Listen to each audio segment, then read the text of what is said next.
ഇനി മൂന്നാമത്തെ ഒരു കാര്യം എന്തുകൊണ്ട് ചൂട് കൂടുന്നു എന്നുള്ളത്, കേരളത്തിൽ കഴിഞ്ഞ ഒരു വർഷമാണ് ഏറ്റവും അധികം വണ്ടികൾ രജിസ്റ്റർ ചെയ്തത്. 9 ലക്ഷത്തിലധികം വണ്ടികൾ കേരളത്തിൽ പുതുതായിട്ട് രജിസ്റ്റർ ചെയ്തു.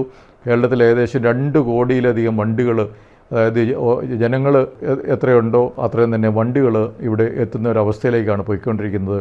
അപ്പോൾ ഇത്രയും വണ്ടികൾ റോഡേകൂടെ ഓടി ഇവിടുത്തെ ഫ്യൂവലൊക്കെ കത്തിച്ച് അതിൻ്റെ പുകയും സാധനങ്ങളൊക്കെ ആകാശത്തിലേക്ക് വിടുമ്പോഴത്തേക്കും തീർച്ചയായിട്ടും കേരളത്തിൽ ചൂട് കൂടും. പണ്ടൊക്കെ എല്ലാവരും ഗ്രീൻ ഹൗസ് എഫക്റ്റ് എന്നൊക്കെ പറയുമായിരുന്നു, പക്ഷേ ഇന്നും അതൊന്നും ആരും ചിന്തിക്കുന്ന പോലുമില്ല. ചൂട് കൂടി അതിന് പ്രതിവിധി ഉണ്ടല്ലോ, AC കിട്ടാൽ മതിയല്ലോ എന്നുള്ള ഒരു ചിന്തയിലാണ് നമ്മളുടെ ആൾക്കാർ പോകുന്നത്. പക്ഷേ കേരളം വളരെ വളരെ ഗുരുതരമായ ഒരവസ്ഥയിലേക്ക് പോവുകയാണ്.